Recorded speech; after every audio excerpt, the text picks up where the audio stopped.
पिछले दिनों भारत में कुछ प्रोटेस्ट हुए और पेपर लीक की बात की गई। तो लगता था कि वो प्राइम मिनिस्टर नरेंद्र मोदी और बीजेपी पार्टी के लिए एक टेस्ट है। लेकिन हमने देखा कि प्राइम मिनिस्टर नरेंद्र मोदी और बीजेपी उस टेस्ट में बहुत अच्छी तरह पास हुए और वो जो पेपर लीक का इशू था उसको उन्होंने प्राइमरीली अच्छी तरह से एड्रेस किया। तो मामलात क्या हैं, भारत के पॉलिटिक्स का फ्यूचर किन हाथों में है, इस पे आज मैं बातचीत करूंगा हिंदू अमेरिकन फाउंडेशन के बोर्ड डायरेक्टर राजीव सिंह जी से, और जो एक बहुत ही बढ़िया वाइब्रेंट यूट्यूब चैनल भी चलाते हैं।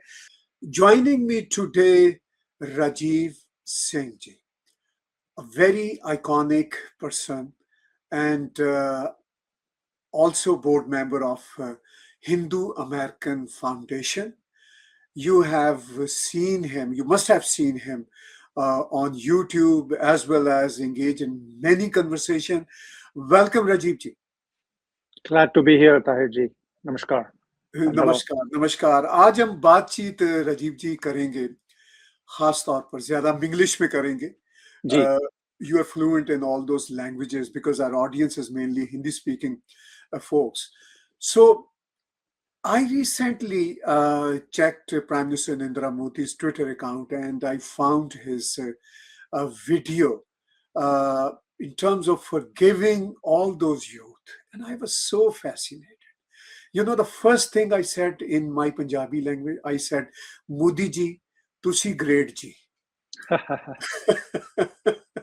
You know, this is the kind of gesture we needed in our today's world.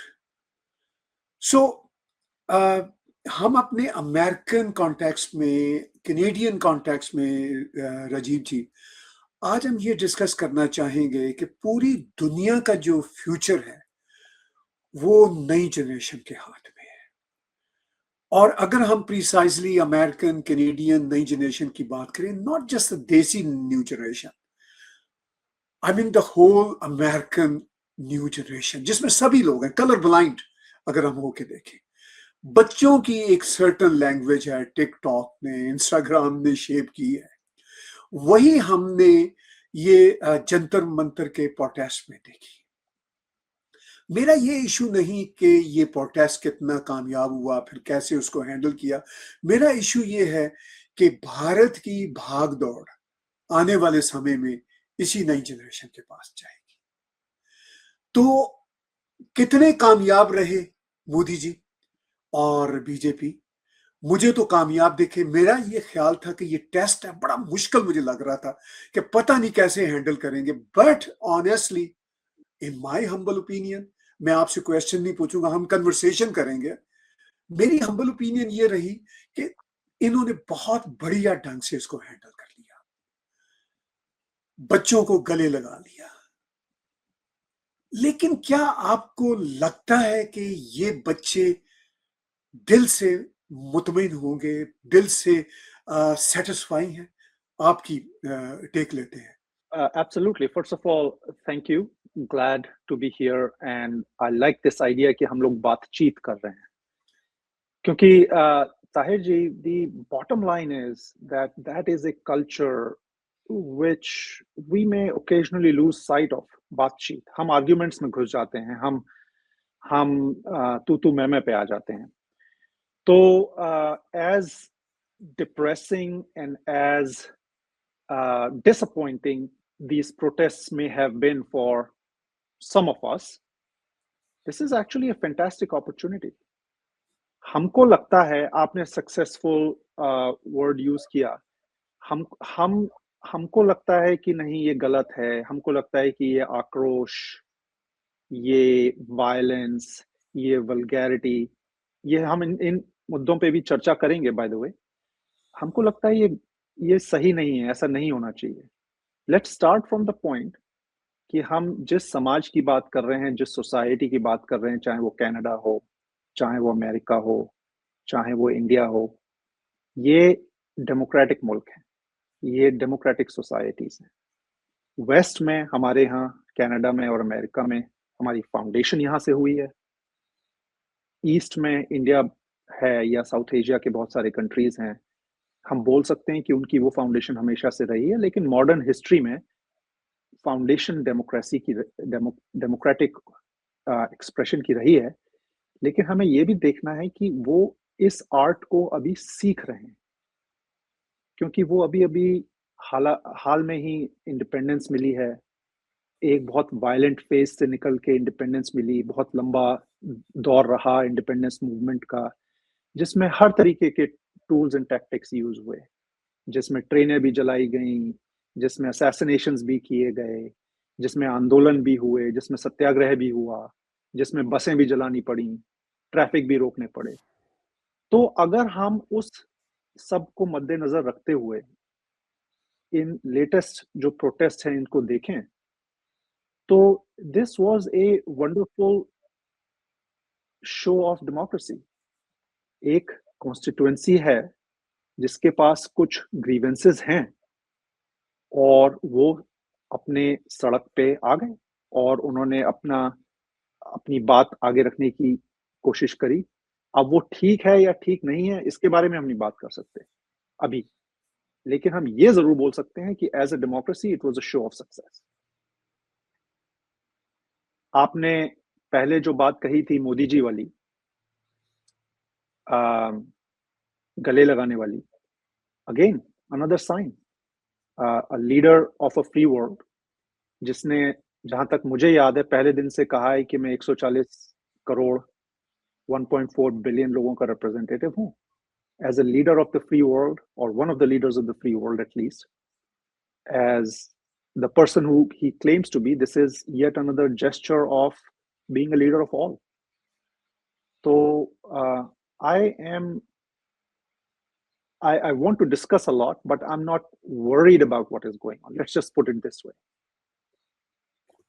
जी, देखिए भारत में हमने देखा कि इवन मोदी जी के जो सपोर्टर हैं, उन्होंने भी इस बात पे कोई अच्छा इंप्रेशन नहीं लिया कि why Modi ji is so lenient towards youth.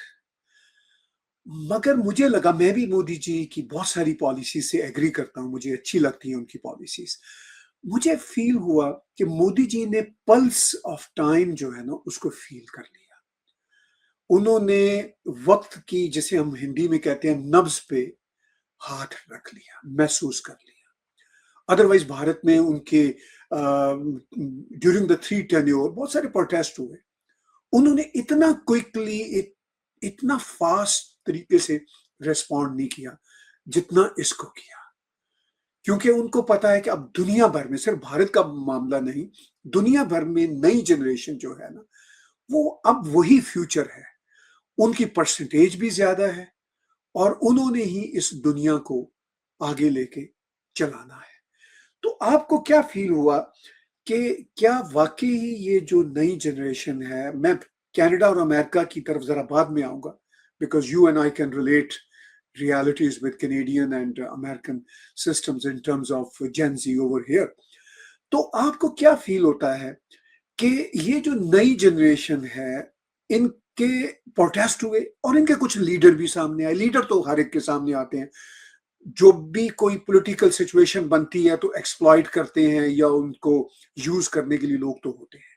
That's the ground reality. लेकिन आपको क्या लगता है, ये जो नई जनरेशन इन जनरल, ये आगे, स्पेशली भारत जो कि दुनिया की पॉपुलेशन का 15-16% देश है, ये नई जनरेशन का क्या रोल आपको भारत में दिखता है? जी, तो ताहिर जी, मैं आपके थोड़े पहली टिप्पणी पे कुछ बोलना चाहूंगा। वो ये है कि I am not sure if this government was quick enough to engage the students. They were certainly on time when it came to addressing the grievance, और grievance ये थी कि नीट का पेपर लीक हुआ है, कुछ एक्शन लेना चाहिए। एंड आई बिलीव कि सीबीआई की इंक्वायरी हुई, and then I am sure they took some time to figure it all out. लेकिन प्रोटेस्ट से रिलेटेड जो और बंदोबस्त किए जाने थे या किए जा सकते थे, again I don't know what was happening in the background on the streets in Delhi.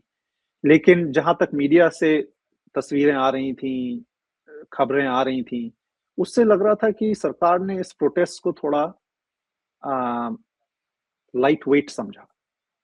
Not all by itself, context ये है कि आपके पास फार्मर्स प्रोटेस्ट भी हो चुके हैं हाल फिलहाल में, सीएए प्रोटेस्ट भी हो चुके हैं हाल फिलहाल में, जहां तक मुझे मालूम है कई महीनों तक जामिया मिलिया इस्लामिया का इलाका पूरा बंद रहा।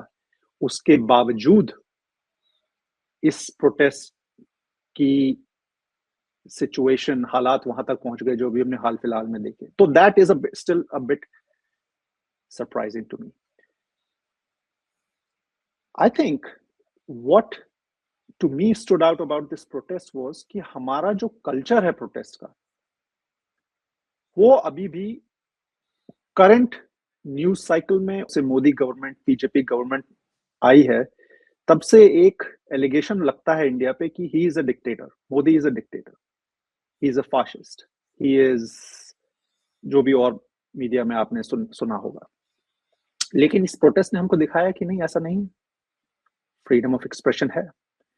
इस प्रोटेस्ट ने हमको ये भी दिखाया कि हर तबका हिंदुस्तान का अपनी बात आगे रखता है। कोई टीवी पे रखते हैं, ये बात अलग है कि चिल्लाते बहुत हैं, लेकिन कोई टीवी पे रखते हैं, कोई पेपर में एडिटोरियल करते हैं, लेकिन कुछ लोग अनशन पे भी जाते हैं, कुछ लोग सड़कों पे भी उतरते हैं।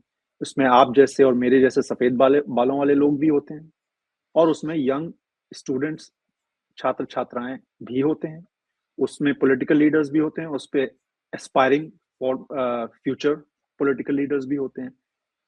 Again it may sound awkward, लेकिन this is just part of the democracy. अगर हम किसी डेमोक्रेसी की वाइब्रेंसी देखें तो we expect to see differences of opinions, we expect to see mechanisms, vehicles जिससे हम अपनी आपसी डिफरेंसेस को सुलझा पाएं। वहां पे थोड़ी लेफ्ट राइट हो जाती है, ऊंच नीच हो जाती है, देर जल्दी हो जाती है कि कहीं पे ये प्रोटेस्ट होते हैं, कहीं पे प्रोटेस्ट काउंटर प्रोटेस्ट होते हैं, कहीं पे प्रोटेस्ट डिवॉल्व कर जाते हैं वायलेंस में, कहीं पे चले जाते हैं वल्गैरिटी की तरफ। अगर मैं उस दृष्टिकोण से, उस लेंस से देखूं, तो आपको भी पता है और मुझे भी पता है कि हिंदुस्तान में तो बसें भी जली हैं, ट्रेनें भी जली हैं। इस प्रोटेस्ट में ऐसा नहीं हुआ। तो इसको हम प्रशासन, एडमिनिस्ट्रेशन की भी सक्सेस बोल सकते हैं, लेकिन इसको हम at the same time students की भी रेस्ट्रेंट बोल सकते हैं। शायद प्रयास रहे होंगे, कोशिश रही होंगी कुछ एलिमेंट्स की उस क्राउड में कि वायलेंस हो, लेकिन बाय एंड लार्ज अगर आप देखें तो फिजिकल अब्यूज इतना नहीं दिखा हमें जितना पैस वायलेंस में। स्टोन पेल्टिंग नहीं दिखी हमको, ठीक है, बस थोड़ी पुलिस व्हीकल्स जलाई, थोड़ी और प्रॉपर्टी को डैमेज किया, लेकिन बाय एंड लार्ज मुझे लगता है कि this was a good show off street protest, good in the sense that it has improved the culture of protest compared to what we have seen in the recent past. Can it be better? Oh, absolutely.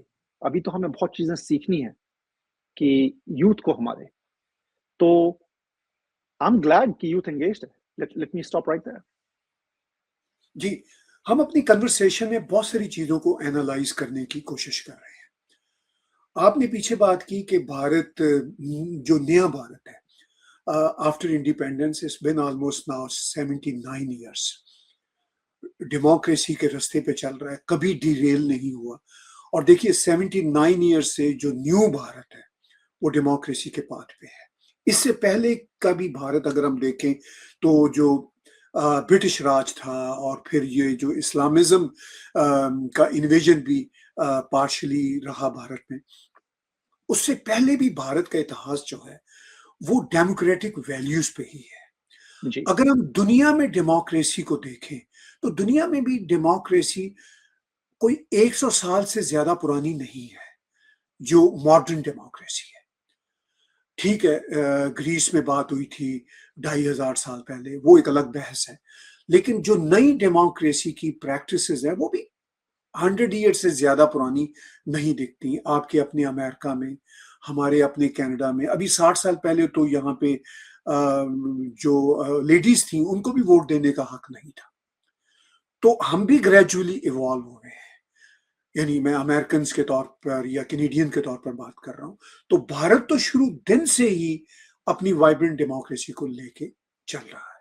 आपने protest में बसें जलने की बात की, violence की बात की, तो आपके अमेरिका में और मेरे कनाडा में भी ऑन एंड ऑफ ऐसे प्रोटेस्ट होते रहते हैं, जिसमें इस तरह का वायलेंस हम देखने को देखते हैं। तो इसका मतलब ये है कि हम वायलेंस को भी एक बेंचमार्क नहीं रख सकते किसी भी डेमोक्रेसी के फेलियर का। और जो बच्चे भी लैंग्वेज यूज करते हैं, मैंने पीछे बात की थी कि हम जोड़ेंगे अब कनाडा और अमेरिका की यूथ को भारत के यूथ के साथ। तो जी, हमारे यहाँ भी जो यूथ है अमेरिका और कनाडा का, टिकटॉक पे जिस तरह की लैंग्वेज यूज करता है पॉलिटिशियंस के खिलाफ, जैसा कि हमने भारत में देखा प्राइम मिनिस्टर नरेंद्र मोदी के खिलाफ जिस तरह की बच्चों ने लैंग्वेज बरती। अभी एक बच्ची ने अपोलोजाइज भी किया है, और प्राइम मिनिस्टर मोदी ने भी कहा है कि बच्चे जो होते हैं इनको हम कोर्ट्स में नहीं हमें घसीटना होता, हमें इनको सीने से लगाना होता है। तो ये जो प्राइम मिनिस्टर नरेंद्र मोदी का जो ये हमें एक बहुत ही डेमोक्रेटिक एटीट्यूड देखने को मिला। अभी आपने एक और बात टच की कि प्राइम मिनिस्टर नरेंद्र मोदी के बारे में एक एक्सप्रेशन ये बना कि शायद ये कोई डिक्टेटर है। अब उनके जो ओपोनेंट्स हैं वो तो ये बनाएंगे पिक्चर इसलिए कि वो हेल्पलेस हैं, वो तो पावर में आ ही नहीं सकते बिकॉज उनकी पॉपुलैरिटी गेन ही नहीं हो रही, तो वो क्या कहेंगे। लेकिन हमने, आपने और मैंने देखा यहाँ कनाडा अमेरिका में बैठ के कि प्राइम मिनिस्टर नरेंद्र मोदी ने तमाम प्रोटेस्ट को, शाहीन बाग का हो, फार्मर्स का हो, हर एक को टोटल डेमोक्रेसी की नॉर्म्स के ऊपर बेस करते हुए डील किया है। कोई डिक्टेटरशिप हमें नजर नहीं आई फ्रैंकली जी, कभी भी उनके एटीट्यूड में। तो इन बहुत सारी बातों को आप अपनी कन्वर्सेशन में कैसे आगे लेके चलेंगे? जी। ताहिर जी, बच्चों से बात शुरू करते हैं। अ, आक्रोश यूथ में नहीं होगा तो किस में होगा? आक्रोश अगर यूथ में नहीं होगा तो समाज कैसे सुधरेगा? देश कैसे सुधरेगा? कल्चर कैसे चेंज होगा? तो ये एक्सपेक्टेशन कि 140-150 करोड़ लोगों को, स्पेशली यूथ को, सरकार की या एडमिनिस्ट्रेशन की हर चीज़ पसंद आएगी और वो उसकी हमेशा वाहवाही करेंगे, ये बड़ा एक अनरियलिस्टिक एक्सपेक्टेशन है। लेकिन एक और भी डेंजरस चीज़ है, वो ये है कि आपको पसंद ना आए, लेकिन फिर भी आप कुछ ना करें। ये एक डेमोक्रेसी की वीकनेस है। इसका आउटकम ये होता है कि एक एंटायर जनरेशन है हिंदुस्तान में जो बोलती है कि बच्चे, ये एक बहुत डिस्ट्रक्टिव ट्रेंड है। आप इसलिए बोलते हैं पॉलिटिक्स से अलग रहो क्योंकि पॉलिटिक्स की एक ऐसी छवि बनी हुई है जहां पे लोगों को ऐसा लगता है कि पॉलिटिक्स मतलब वायलेंस, पॉलिटिक्स मतलब करप्शन, पॉलिटिक्स मतलब जान भी लेनी पड़े किसी की तो ले लो, पॉलिटिक्स मतलब एग्जैक्टली जैसे ये आंदोलन हुए हैं ये सब। लेकिन उसके बीच का जो फासला है वहां पे अपॉर्चुनिटी है। पॉलिटिक्स शायद ये भी हो सकती है कि मैं अपनी बात को आर्टिकुलेट करना सीखूं। पॉलिटिक्स शायद ये भी हो सकती है कि मैं अपनी पॉइंट ऑफ व्यू को के अराउंड लोगों की ओपिनियन बदलना सीखूं। पॉलिटिक्स ये भी हो सकती है कि मैं इंस्टीट्यूशंस बिल्ड करूं। ये भी राजनीति है। वो स्टेप ओवर हो जाती है हिंदुस्तान में ओवर एंड ओवर अगेन। हम सीधे ये देखते हैं कि हिंदुस्तान में किसी का मन बिगड़ा और अगले दिन वो इंसान सड़क पे दिखता है। 4 लीडर आ जाते हैं, 5 गुंडे आ जाते हैं और बात बिगड़ जाती है। तो इस यूथ के पास जो अपॉर्चुनिटी है अब, वो है कल्चर बदलने की। आपने बच्चों को मिलाने की बात करी। This is the most opportune time. उसका कारण क्या है? उसका कारण ये है कि हम अब ट्रांसनेशनल बन चुके हैं। आप टिकटॉक, इंस्टाग्राम, जो भी सोशल प्लेटफॉर्म लीजिए, जो हिंदुस्तान में बच्चे हैं वो देख रहे हैं कि कनाडा में क्या हो रहा है, अमेरिका में क्या हो रहा है। वो अपनी डेमोक्रेसी से, अपने सिस्टम से वो एक्सपेक्टेशंस रखते हैं। जो यहाँ पे लोग हैं वो देख रहे हैं कि हम सिर्फ बातें करते हैं लेकिन दुनिया में लोग तख्ता पलट रहे हैं। तो वो थोड़ा वहां से सीख रहे हैं अनफॉर्चुनेटली। थोड़ी सी यूनिफॉर्मिटी आती जा रही है in the culture of protest, in the culture of डिसेंशन, in the culture of even free expression. आजकल अमेरिका में बहुत देखने को मिल रहा है, जो ट्रंप के एरा में प्रेसिडेंट के अगेंस्ट वल्गैरिटी मैं देख रहा हूं अपने लाइफ टाइम में, वो मैंने इवन जॉर्ज बुश के टाइम तक नहीं, इवन ओबामा के टाइम तक नहीं देखी। तो हम भी थोड़ी चीजें सीख रहे हैं बाहर से, ऐसा नहीं है कि हम बहुत दूध के धुले हैं यहाँ पे। मेरा मानना ऐसा है कि इस पूरे एपिसोड में जो सबसे बड़ा फेलियर रहा वो ऑपोजिशन पार्टीज का रहा इंडिया में। और वो इसलिए रहा कि जैसा आपने अभी पीछे बोला, 15 साल तो हो गए हैं, उन्होंने अपनी ऑपोजिशन की रिस्पॉन्सिबिलिटी ना तो ढंग से निभाई है ऐसा लगता है। पर जो सबसे डिप्रेसिंग बात है वो ये है कि वो सीख भी नहीं पा रहे। ये इतना बढ़िया अवसर था, इतनी बढ़िया अपॉर्चुनिटी थी ऑपोजिशन पार्टीज के लिए, बच्चों की नीट की परेशानी को लेके सरकार के ऊपर प्रेशर बनाना, लेकिन उन्होंने कुछ नहीं किया। उन्होंने वही पुरानी 50 साल पत्थर फेंको, गाली गलवस करो वाली राजनीति अपनाई। ये एक इंडिया की बड़ी स्पेशल कैरेक्टरिस्टिक है पॉलिटिकल मूवमेंट्स की, कि हर पार्टी प्रोटेस्टर्स को अपने अंदर समेटना चाहती है, लेकिन on the flip side her protest movement, her protest leader अपनी एक पार्टी लॉन्च करना चाहता है। देखिए यही हुआ था 70s में जब बिहार से और जेपी मूवमेंट आया था, जिससे आज की भाजपा बनी, बीजेपी बनी। यही हमने आम आदमी की पार्टी के दौर में देखा, अब शायद यही हम सीजेपी के बर्थ में देख रहे हैं। तो मुझे ऐसा लगता है कि नॉट ओनली बच्चों की बात का कोई ज्यादा पॉजिटिव आउटकम नहीं निकला, मुझे लगता है कि इंडिया का ऑपोजिशन वीक हुआ है इसमें। और मुझे ऐसा भी लगता है कि इस सरकार के ऊपर जो दबाव बनाया जा सकता था सिस्टम्स को बदलने का, उसमें कहीं कमी रह गई इस वजह से, क्योंकि इस प्रोटेस्ट के बाद अनफॉर्चुनेटली बीजेपी और स्ट्रांग हो गई। So there we are, we जी have become more polarized. One party has become more strong than it was even a month ago. Opposition has dug itself a deeper hole. बहुत बढ़िया आपने analysis दिया और बिल्कुल एक डिफरेंट एंगल भी निकाला। अब क्या अपोजिशन रियलाइज करेगी भारत में कि वो अपने लोगों की पल्स को नहीं पकड़ पा रही? Because I am surprise to see कि some of opposition leader who are quite veteran, quite seasoned people, but probably they are unable to understand the pulse of the people. तो क्या मेरी ये फीलिंग जो है, आपकी भी यही फीलिंग है? मैं आई वरी द सेम। आप बिल्कुल सही कह रहे हैं। आई थिंक हिंदुस्तान में जो अनफॉर्चुनेटली हो रहा है वो ये है कि the opposition is what I would call in a vicious downward spiral. उसका कारण क्या है कि अगर आप ऑपोजिशन पार्टीज को देखें तो their genesis is in leaders which have had a family lineage of leadership, और कहीं ना कहीं आइडेंटिटी जुड़ी हुई है। अगर आप कांग्रेस की तरफ जाएं तो गांधीयन आइडियोलॉजी के सब्सक्राइबर्स हैं वो लोग। अगर आप और कुछ बड़ी पार्टीज की तरफ जाएं तो उनकी जो भी आइडियोलॉजीज हैं, बहुत हैं कहने के लिए, कोई समाजवादी बोलता है अपने आप को, कोई कुछ बोलता है, वो उससे परे नहीं, आगे नहीं जा पा रहे हैं, तो वो अपनी आइडियोलॉजीज में अटके हुए हैं। अगर आप मोटा मोटा देखें तो जो भारत की आइडियोलॉजी रही है पिछले 79 ईयर्स में, वो एक मॉरल प्रेशर वाली आइडेंटिटी रही है। वोकैबुलरी ही अलग है। अगर आप वोकैबुलरी पे ध्यान दें, आंदोलन, संघर्ष, चक्का जाम, सत्याग्रह, धरना,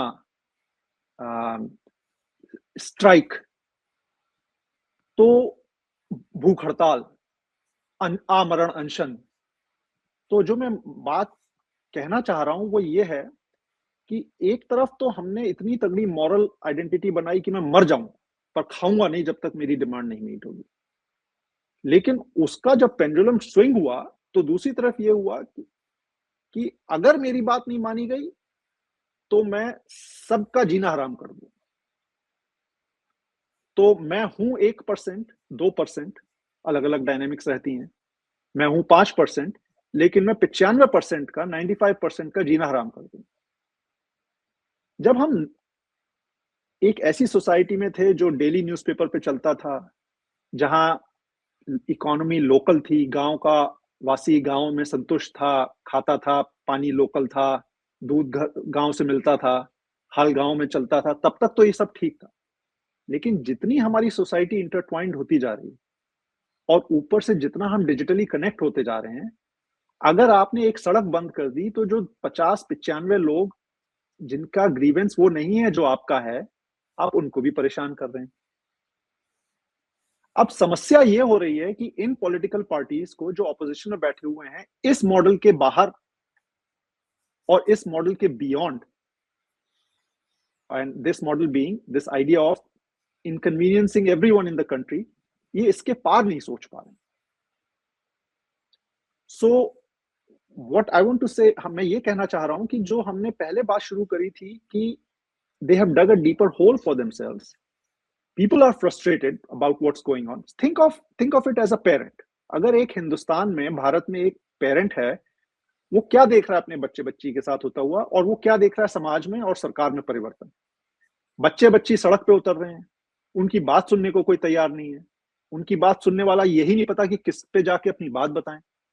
जो उनके लीडर बने बैठे हैं वो उनको वो मॉडल दिखा रहे हैं जो सन 70 में चलता था, जिसका आज कोई नॉट ओनली वैलिडिटी नहीं है बल्कि it has become a nuisance. तो पेरेंट्स इधर भी परेशान हैं, बच्चे भी परेशान हैं, पार्टियों का भी कुछ नहीं हो रहा है, and this chaos is a toxic soup. That is why, coming to your question, sorry I went a long way, लेकिन मुझे नहीं लगता कि इन पॉलिटिकल पार्टीज का जो ऑपोजिशन में बैठे हुए हैं, ताहिर जी, मैं ये नहीं कहूंगा it's a missed opportunity. They have lost all legitimacy. अगर इन पार्टीज का कोई फ्यूचर है तो वो ये है कि they will become breeding grounds of new parties, foundations on which new parties will come up. So for example, let's take CJP. अब CJP के नेताओं का अपने आप में तो कोई अस्तित्व है नहीं। पैसा चाहिए, मूवमेंट चाहिए, कार्यकर्ता चाहिए। So they will now have to ride on either the Samajwadis and the Congress platforms, or they will have to ride on the BJP side.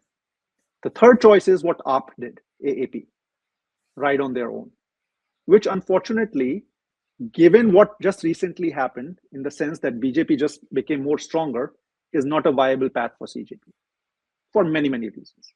So that is my view of what is unfolding in Indian politics. जी, आपने भारत की opposition की इनएफेक्टिविटी के बारे में हमें बताया। वो sadly यूं हमें दिखता है कि वो शायद, बिल्कुल आप ठीक कह रहे हैं, कि 70s 80s के आइडियोलॉजी के मॉडल पे फंसे हुए हैं।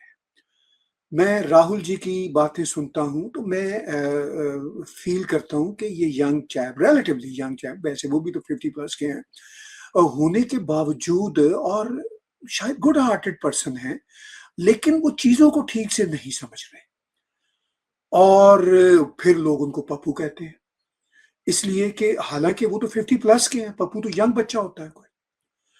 तो मुझे अफसोस होता है, मैं सोचता हूं कि ये भारत की डेमोक्रेसी के लिए अच्छा साइन नहीं है।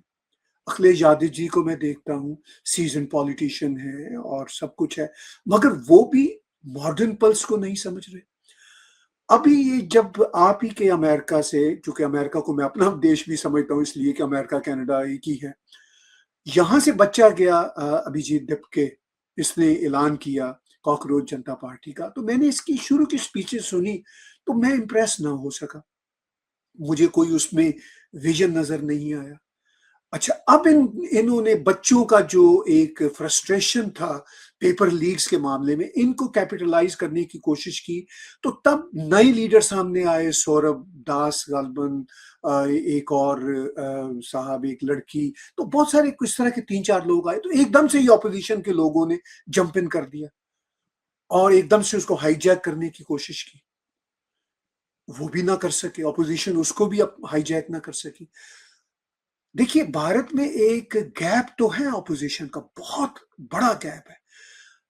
आपने कॉकरोच जनता पार्टी की बात की, ये लगा हमें 2-3 रोज कि शायद ये ऑपोजिशन बन जाए, लेकिन वो भी मुझे बनते नजर नहीं आ रहे।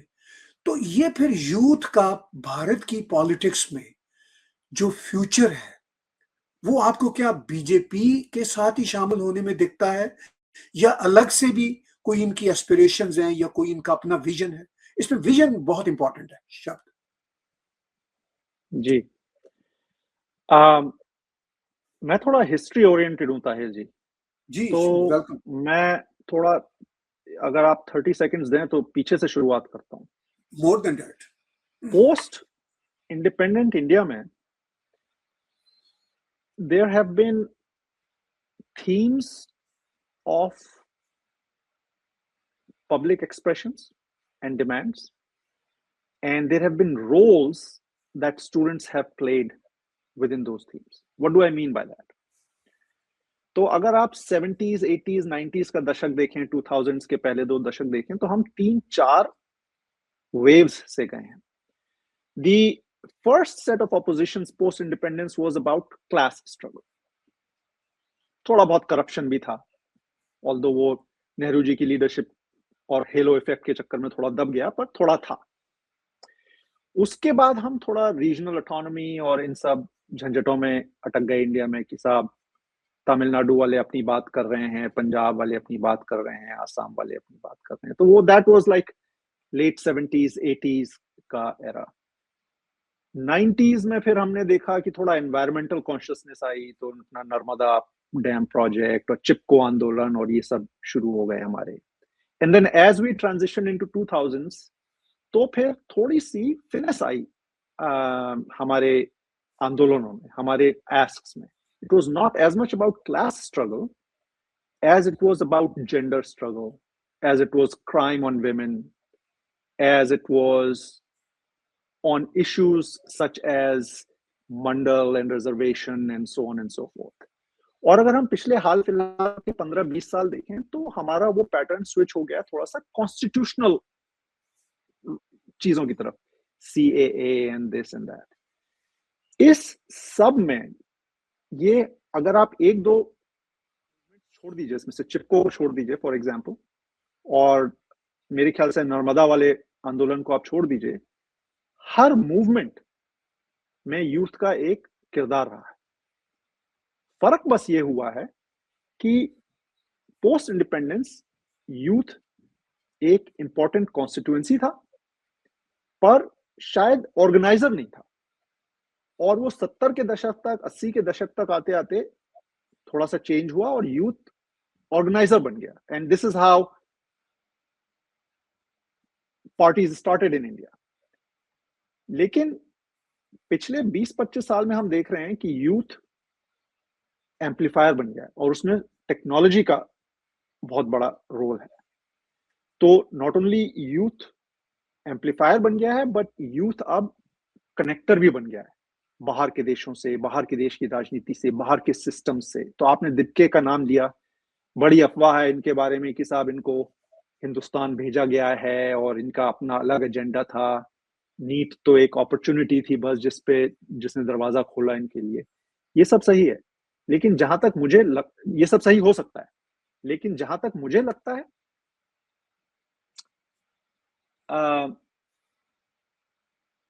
बांग्लादेश में जो हुआ, नेपाल में जो हुआ, हम उसको भी नहीं इग्नोर कर सकते। लेकिन India still is a beast in itself politically, because first of all it's the sheer size and scale, of the number of people. But then it is also not a monolith of some sort, either culturally or in terms of religion or ideologies, right? It is a very multicultural, pluralistic society. इसमें वो नहीं हो सकता जो नेपाल और बांग्लादेश में हुआ, और अब तो बिल्कुल नहीं हो सकता। उसका कारण ये है कि इस मूवमेंट ने सरकार को बहुत स्ट्रांग बना दिया है। जुडिशरी पे ये कॉकरोच कमेंट और इन सब की वजह से बड़ा अनड्यू प्रेशर आ गया है।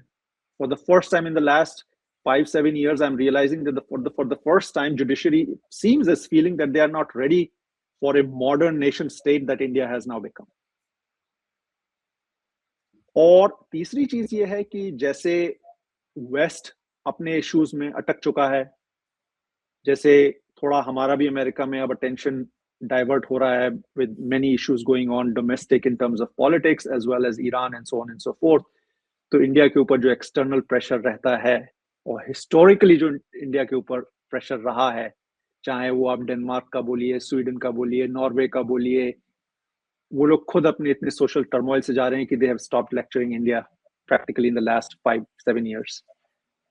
So the reason I'm sharing all of this with you is because India is a new political system, the likes of which we have never seen before, which fortunately, if you ask me, I'm very optimistic, is reverting back to the very core of Indian philosophy. और I think अब मैं अगर इस statement को जो मोदी जी बोलते आ रहे हैं पिछले 15 साल से सोचता हूं, तो मुझे लगता है कि इसमें कहीं ना कहीं उस 2000, 2500, 3000 साल की कल्चरल विरासत की झलक है। सबका साथ, सबका विकास। हमारे यूथ को ये रियलाइज करना है कि they are now the, if not already, the future voting class of India. The future of India is in their hands. Numbers नहीं याद हैं, पर मैं सुनता रहता हूं, कुछ लोग कहते हैं I believe 65% of India is under 35 years of age or something like that. Youth movements बहुत स्ट्रांग है, यूथ की वैल्यू बहुत स्ट्रांग है, लेकिन यूथ उतना ही स्मार्ट है। यूथ का लीडर बनना आज के हिंदुस्तान में वो नहीं है जो 70 और 80 के दशक में यूथ का लीडर बनना था। आज की तारीख में आपने डिलीवर नहीं किया, यू विल बी आउट। आप मुझसे, I hope we have this conversation a year from now, आप मुझसे दीपके का नाम नहीं लेंगे। So at this point, fortunately or unfortunately, BJP is not going anywhere for the next 10 years, next 2 election cycles. I'm not sure if I answered what you were asking me, but this is where I see India today. But I also see a missed opportunity. और वो missed opportunity youth के पास है जिसको उसको realise करना बहुत जरूरी है, और वो ये है, आप नेटवर्कर तो बन गए, आप एम्पलीफायर तो बन गए, अब आपको नए भारत के लिए कल्चर बदलना है। हिंदुस्तान का जो यूथ है और इनके जो लीडर हैं, वो अभी भी उस माइंडसेट में कि सरकार गिरा लो, तोड़ फोड़ कर लो, रेजिग्नेशन ले लो, उससे सिस्टम नहीं बदलता है। आपको सिस्टम बदलना है। सिस्टम बदलने के लिए पहले आपको सिस्टम समझ में आना चाहिए। कभी कभी मैं इन यूथ लीडर्स को देखता हूं तो मुझे लगता है कि इनको तो यही नहीं पता कि वो किस सिस्टम से लड़ रहे हैं। Either they are so opportunistic, probably is the case that it doesn't matter, or they are so optimistic, which is the exuberance of the youth, that they don't even realize what they are fighting against. But regardless, they're not talking about the culture of India, of Indian governance. अब समय आ गया है कि हम youth leaders को ये बताएं कि भाई आपको अपने एम्बिशन को बदलो। आपका एम्बिशन है आज की तारीख में मूवमेंट खड़ा करो, पॉलिटिकल लीडर बन जाओ। जिस सिस्टम में ताहिर जी आप और मैं रहते हैं, बहुत प्रोटेस्ट होते हैं यहाँ पे। पिछले 10 साल में शायद यहाँ के प्रोटेस्ट वायलेंट हो गए। शायद अमेरिका में अगर आप देखें तो कुछ ही वायलेंट प्रोटेस्ट याद आते हैं 70 के दशक से, अगर हम अभी तक सोचें। मेरे ख्याल से वियतनाम वॉर, मेरे ख्याल से रॉडनी किंग, और अभी जॉर्ज फ्लॉयड और रेस रिलेशंस जो गड़बड़ा गए थे उसमें हुए थे। लेकिन भारत में तो हर प्रोटेस्ट वायलेंट हो जाता है। आप एक प्रोटेस्ट बताइए जो वायलेंट ना हुआ। हर एक को पॉलिटिकल लीडर बनना है। On the flip side Canada और इंडिया में क्या होता है कि आप प्रोटेस्ट किया आपने, उसके बाद फिर आप अपने लोगों के माइंडसेट को बदलते हैं, अपना वोटर बेस बढ़ाते हैं, फिर आप इंस्टीट्यूशंस में जाते हैं या इंस्टीट्यूशंस लॉन्च करते हैं, एनजीओज लॉन्च करते हैं, फिर आप स्टैफर बनते हैं, फिर कुछ में से कुछ लोग पॉलिटिकल ऑफिस के लिए रन करते हैं। पर this idea that you have to work long term towards the change does not exist in Indian political leadership mindset. उन सब ने कल मंत्री बनना है, उन सब ने कल प्राइम मिनिस्टर को गिराना है और खुद नेता बनना है। ये मिस्ड अपॉर्चुनिटी है इंडिया में, और इसीलिए कुछ नहीं बदलेगा। जी, आपने ये बड़ी इंपॉर्टेंट बातें की। आपने कहा कि सिस्टम को समझना है, भारत में खास तौर पर नई नस्ल को। जब तक वो सिस्टम को नहीं समझेंगे तो सिस्टम को बदल नहीं सकेंगे। अब इश्यू ये है कि भारत हो या दुनिया का कोई देश, और भारत तो खास तौर पर पॉलिटिशियंस भी चलाते हैं, मगर बाबू भी चलाते हैं। बाबू मीन ब्यूरोक्रेसी। और सम टाइम पॉलिटिशियंस अपनी पॉलिटिकल कंपल्शंस के लिए स्टेटमेंट्स देते हैं, मगर पॉलिसीज और सिस्टम वही रहता है जो बाबू चाहते हैं, क्योंकि अल्टीमेट होल्ड उनका ही होता है।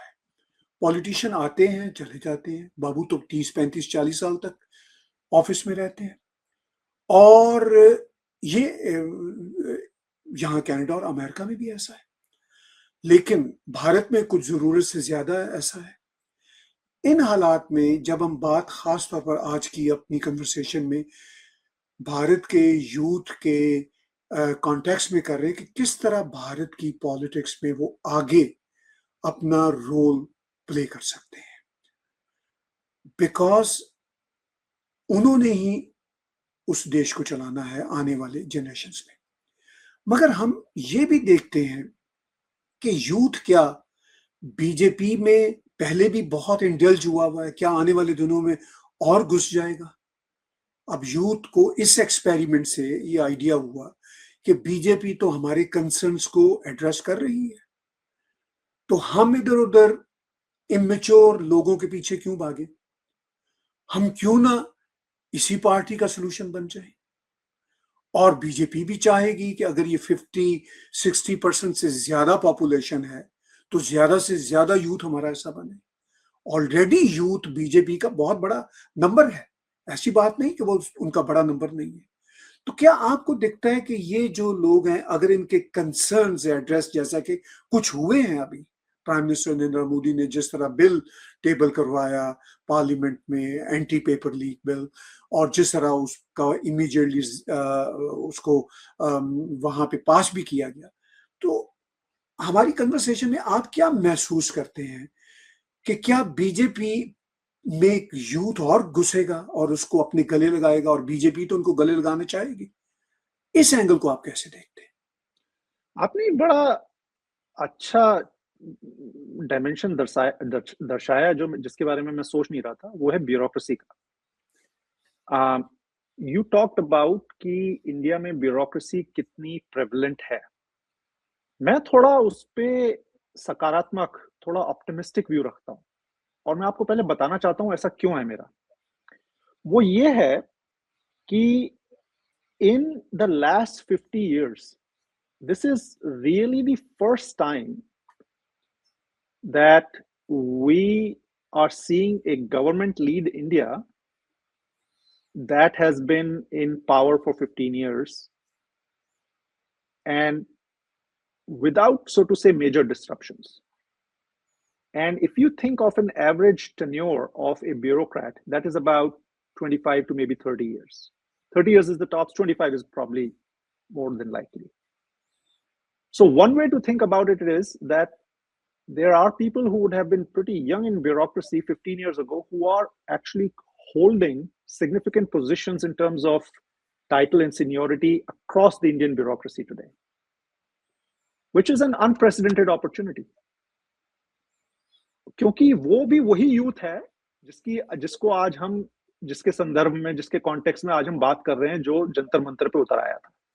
ये भी वो लोग हैं जिन्होंने कभी मेडिकल के और इंजीनियरिंग के एग्जाम्स लिखे होंगे। Another reason why youth and youth leadership has to change their mindset, और वो ये है कि now there are two paths open. It is not just about, as you are saying, कि भाई भाजपा में चलो, भाजपा में नेतागिरी करो चल के, नहीं, अब एक और राउट है, और वो ये राउट है कि मैं क्या भाजपा के लीडरों के साथ मिलके ब्यूरोक्रेट्स के साथ काम कर सकता हूं और उस दिशा में अपने एफर्ट्स डालूं। Again this sort of comes back to building institutions, कि ताहिर साहब आप भी वही हो जो मैं था या मैं हूं, आपने भी वही एग्जाम लिखे हैं, आपने भी वही ब्यूरोक्रेसी, आईएएस, आईपीएस और जो भी रेवेन्यू सर्विसेज में जाने से पहले देखी है जो मैं आज देख रहा हूं। हाउ अबाउट कि हम मिल के सिस्टम को बदलें। तो आई थिंक, जैसा कि हमने बोला कि अगर यूथ को एम्बिशन है कुछ करने का, तो they have no route, you are absolutely right, they have no route other than BJP at this point, but there is an uncharted path in India, and that is to build real institutions that work with government and bureaucrats together. और opportunity बहुत है। अब आप चाहे make in India movement देखिए, चाहे आप क्या बोलते हैं वो, उसको आत्मनिर्भर उसी का पार्ट है, पर स्टार्टअप मूवमेंट देखिए, या आप और भी बहुत सारे दो चार चीजें जिनके बारे में मैं सुनता रहता हूँ लोगों से, उन पे ध्यान दें। तो the effort all has been कि हम कैसे अपने यूथ को अपॉर्चुनिटीज दें और कैसे न्यू एज कंपनीज, इकोसिस्टम्स को बनाएं। बहुत सारा काम जो आज की तारीख में हम एजुकेशन के सेक्टर में चाह रहे हैं, एज एन एग्जांपल, उसका दूसरा रास्ता भी हो सकता है।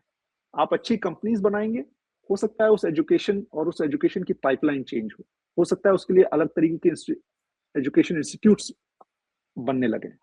अब आज की तारीख में हमारे एक परिवारजन हैं, उन्होंने, उनकी बच्ची ने, आप IIT, IIM, medical college, AIIMS नहीं चूज किया, उन्होंने एक ऐसा एजुकेशन इंस्टीट्यूट चूज किया बेंगलोर में जहां पे it is a very project based education.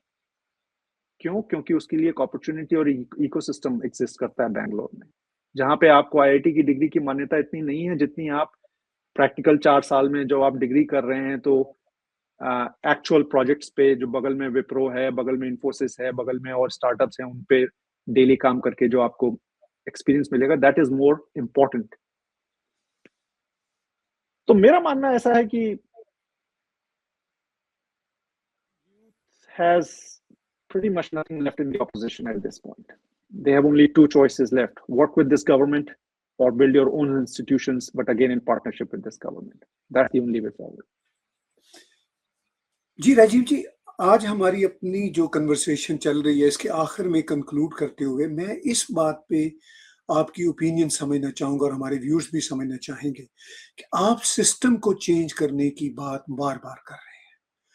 अगर हम भारत को देखें तो भारत के इंस्टीट्यूशंस वेल एस्टैब्लिश्ड हैं और वेल एस्टैब्लिश्ड इंस्टीट्यूशंस में सिस्टम्स भी वेल एस्टैब्लिश्ड बने होते हैं। अगर आप एजुकेशनल इंस्टीट्यूशन देखें तो अभी ये नीट के पेपर लीक्स की या दूसरे एग्जाम्स के पेपर लीक्स की जो बात हुई तो उसको एड्रेस किया गया। लेकिन वहीं भारत में इंडियन इंस्टीट्यूट ऑफ मैनेजमेंट की एक पूरी लड़ी है, इसी तरह आईआईटी की पूरी लड़ी है। एजुकेशन में भारत दुनिया में बहुत वाइब्रेंट देश समझा जाता है। इकोनॉमी को हम देखें तो भारत की इकोनॉमी की जो ग्रोथ है वो दुनिया के किसी भी देश से आज के दिन सबसे आगे है। अगर हम भारत में कल्चरल रेनेसांस की बात करें तो वो भी हो रहा है। भारत में लोगों को, भले से वो एक दूसरे से एग्री ना करते हो, मगर भारत की सिविलाइजेशन के कॉन्टेक्स्ट में सबको गर्व है। इवन मुझ जैसे जो लाहौर में बॉर्न हुए, हम समझते हैं कि लॉर्ड राम का शहर है मगर पाकिस्तान उसका नाम था, तो मुझे और मेरे जैसों को तो भारत की सिविलाइजेशन ही अपनी सिविलाइजेशन लगती है। यानी वो इंस्टीट्यूशन भी इतना तगड़ा है। तो जब इंस्टीट्यूशंस इतने तगड़े हैं, आइडियोलॉजी इतनी तगड़ी है, उनमें अच्छे सिस्टम्स भी ठीक ठाक एस्टैब्लिश हैं, तो फिर किस तरह के सिस्टम चेंज की आप बात कर रहे हैं? जी, तो Tahir ji, first of all, I am beyond glad. I'm ecstatic to hear the positive impression you have about systems and institutions of India.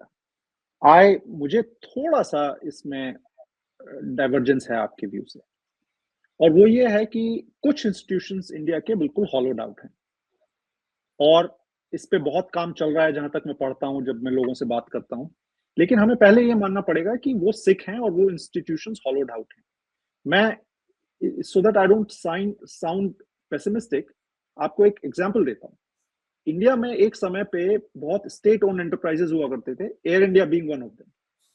लेकिन कोई इस बात पे ध्यान नहीं देता था वो कितने सिक हैं, कितने लॉस मेकिंग।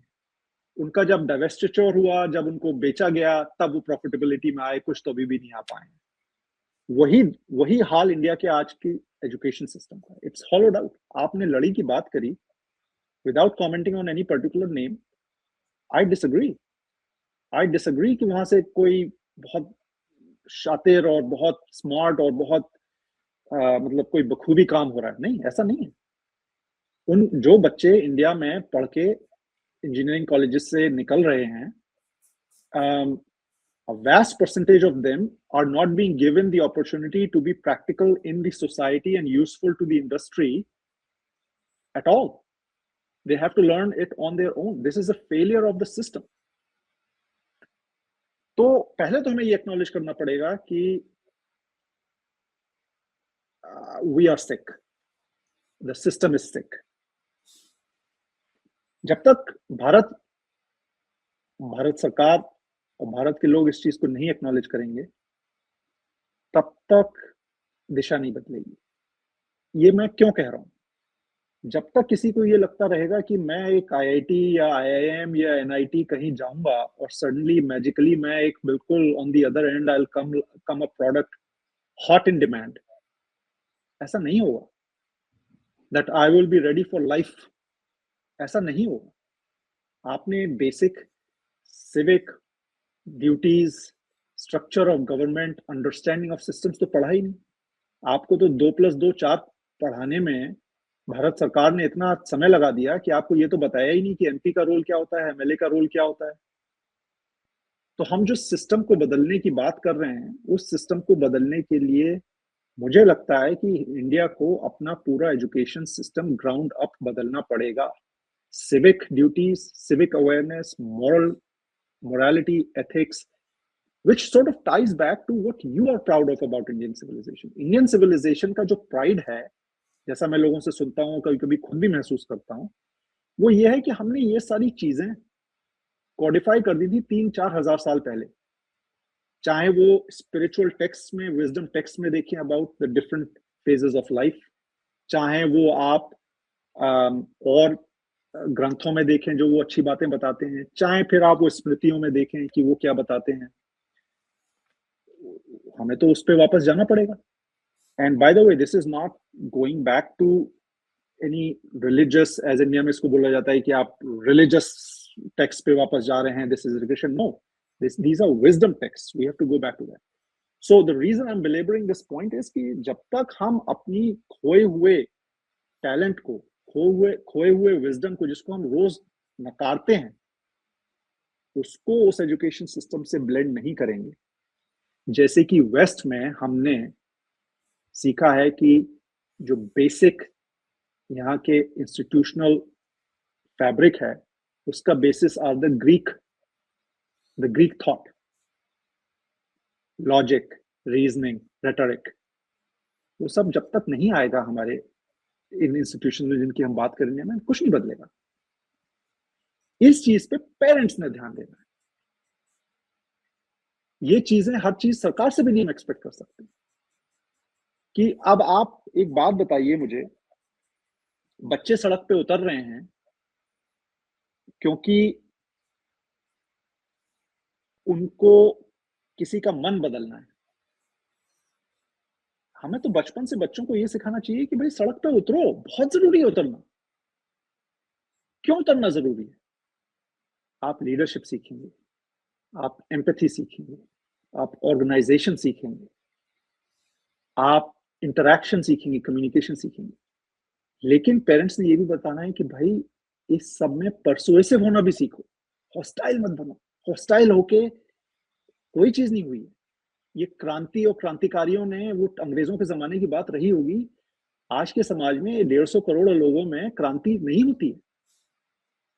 और स्पेशली आज के माहौल में जहां सरकार इतनी बुलंद हो चुकी है कि वो अपनी सीमाएं और कब लांग लेगी आपको पता भी नहीं चलेगा, पर्दे के पीछे। तो हमारे एजुकेशन सिस्टम में, जैसे आप और मैं पहले भी चर्चा कर चुके हैं, हमें खाली सरकार पे नहीं निर्भर रहना है, हमें पेरेंट्स को बदलना है। हमें हमारी जनरेशन को ये सीखना है कि हम बच्चों को ये ना बोलें कि भाई घर से बाहर मत निकलो, प्रोटेस्ट में मत जाओ। नहीं, हमको उन्हें बताना है कि रिस्पॉन्सिबल बनो। ये सोचो कि मंडल आयोग के विरोध में सड़क पे जब हम उतरे थे, ना किसी के पास पिक्चर, ना किसी के पास फोटो, ना किसी के, आज की तारीख में ये आपके साथ सब लाइफ लॉन्ग रहेंगे। इस बारे में सोचिए आप ये सोचिए कि पहले हम अगर सड़क पे उतरते, हमारी जनरेशन चिल्लाती, तो ज्यादा से ज्यादा आवाज जो है तो लोकल पुलिस थाने तक पहुंच जाती। आज की तारीख में आपकी आवाज बीजिंग से लेके और बैंकॉक तक पहुंच जाएगी पूरी। तो ये जो अपॉर्चुनिटीज हैं, इनको अच्छे से इस्तेमाल करिए। आई थिंक ताहिर जी, समय आ गया है कि हम, और ये बड़ी अनप्रेसिडेंटेड अपॉर्चुनिटी है एआई वेआई के साथ, कि हम अपना थोड़ा हॉराइजन ब्रॉड करें और वो दृष्टिकोण एजुकेशन में भी लेके आए। मेरा ऐसा मानना। जी, आई एम ग्लैड कि आपने सिर्फ सिस्टम चेंज होने की बात ही नहीं की, बल्कि हमें आज की कन्वर्सेशन में अपना विजन भी बताया कि जब आप बार-बार ये कहते हैं कि सिस्टम को चेंज होना चाहिए, तो आपका मतलब ये है कि बिल्कुल इनोवेटिव किस्म की सोच आउट ऑफ बॉक्स लाई जाए, और वो इनोवेटिव सोच जो कभी 2.5, 3, 4,000 साल पहले हमारी परंपरा में हुआ करती थी। जो चाणक्य जी और इस जैसे बड़े-बड़े जो लोग हैं, हमें उस ज़माने में सिखाया करते थे। लेकिन आज हम शायद इसलिए भूल गए कि आज हमने अपने आप को इन बॉक्स कर लिया एक सर्टेन फ़ॉर्मूलाज़ में, जो हमने खुद ही बनाए, कुछ वेस्ट से बोरो किए, और फिर उनसे हम बाहर नहीं आए, क्योंकि हमने सोचा कि ये डिग्रियाँ लेके हम जॉब्स करेंगे। मगर एजुकेशन सिर्फ़ डिग्रियों का नाम नहीं होता। एजुकेशन खुद को एजुकेट करना और अपने समाज को एजुकेट करने का नाम है। तो ये वो बातें हैं राजीव जी, जो हम आपके यूट्यूब चैनल दिस वर्ल्डली पे भी ऑन एंड ऑफ सुना करते हैं। आज मेरे लिए ऑनर की बात है कि हम मिलके ये बातें दोनों चैनल्स पे किया करेंगे, और आने वाले दिनों में मेरी इच्छा होगी कि सिर्फ भारत के ही जो इश्यूज हैं उन पे ही हम बात ना करें। हमारे अपने अमेरिका, कनाडा, वेस्टर्न वर्ल्ड के, और यहाँ पे एंटीसेमिटिज्म बढ़ा है, हिंदूफोबिया के इश्यूज हैं, उन पे भी हम यहाँ पे बातचीत करें। और आपका विजन बहुत बढ़िया है, और आप साइमल्टेनियसली इंग्लिश और हिंदी दोनों में बहुत फ्लुएंट है। तो कभी अगर हमें ज़रूरत हो, हमने इंग्लिश ऑडियंस को ज़्यादा एड्रेस करना है, तो हम इंग्लिश में अपनी टोन रखेंगे, और अगर जी, हमें फ़ील हो कि हमारी ऑडियंस हिंदी की है, तो हिंदी में रखेंगे, और इंग्लिश भी चलती रहेगी। तो मैं बहुत-बहुत धन्यवादी हूँ, आपने वक़्त दिया। आज की कन्वर्सेशन को कंक्लूड करते हुए आप कैसे ब्रीफली कंक्लूड करना चाहेंगे? जी, Tahir ji, first of all, thank you for those encouraging words, and I'm really stoked. I'm excited that this is the way forward. You see, I think you're absolutely right. चाहे वो anti-Semitism हो, चाहे वो Canada की local changing politics हो, या जो भी हो, ये हमारे लिए बड़े महत्वपूर्ण issues हैं। इन पे हमको बात करनी चाहिए। आज के कंक्लूजन में मैं ये कहूंगा कि हमको घबराना नहीं। बहुत लोग घबरा गए हैं, बहुत लोग डिस्गस्टेड हो गए हैं, उत्तेजित हो गए हैं ये इंडिया में जो हो रहा है इसके बारे में। नहीं, ये तो एक बॉडी में हलचल हुई, और this is the time to get back to, कि नहीं अब हमें थोड़ी सतर्क रहना है, हमें थोड़ी अपनी डाइट अच्छी करनी है। And what do I mean by that? I think मैं ये कहना चाह रहा हूँ कि this is not about students, at the end of the day this is about parents. And I think वहां से हमें अपना अगला कॉन्वर्सेशन शुरू करना चाहिए कि what does it mean for us as parents, हमें अपने बच्चों को क्या शिक्षा देनी है। और यहाँ पे हमें रियलाइज भी करना चाहिए कि शायद कुछ चीजें हम बेहतर कर सकते थे, और अभी भी बहुत समय है, तो हम अगली बार उस पर चर्चा करेंगे। But I fundamentally believe that what we are seeing unfold is democracy at its finest. And it's a test, as you said, like half hour ago. It's a test that India has passed. And I won't say by how much or if it's glorifying or not, but I think perhaps that's a conversation we need to have. Maybe people can tell us in comments what they think about this, right? Let's build on that. बहुत बहुत धन्यवाद, बहुत अच्छी conversation रही, बड़ी meaningful रही बातचीत, fruitful रही, और मैं आपका शुक्रगुजार हूं। अपने व्यूअर्स से भी कहूंगा कि आपके यूट्यूब चैनल को सब्सक्राइब करें, और हम दोनों मिलके इस कन्वर्सेशन को आगे लेके चलेंगे और भी अपने साथियों को साथ जोड़ेंगे। आने वाले दिनों में सिर्फ हम दोनों ही स्क्रीन पे ना देखें, हमारे साथ और भी साथी जुड़े हुए जी। हों, और हम वाइब्रेंट बातें करें, ताकि जो सॉल्यूशंस हैं हम हमारी सिविलाइजेशन से रिलेटेड, हमारी ग्लोबल वर्ल्ड से रिलेटेड, वो हम उन सॉल्यूशंस को आपस में ब्रेनस्टॉर्मिंग करके टेबल करें और लोगों के साथ जुड़े रहें। बहुत बहुत धन्यवाद। Absolutely. Thank you, Tahir ji. Have a great day. Thank you very much. Viewers, आपने बातचीत सुनी राजीव सिंह जी की। बहुत इंपॉर्टेंट एंगल से हमने इस कन्वर्सेशन को आपके लिए रिकॉर्ड किया। अब आपकी फीडबैक हमारे लिए बहुत इंपॉर्टेंट है, क्योंकि आने वाले दिनों में मैं और राजीव सिंह जी और दूसरे साथी भी इन्हीं सेंसिटिव इश्यूज पे मजीद बातचीत करते रहेंगे। बहुत बहुत धन्यवाद, बहुत बहुत शुक्रिया।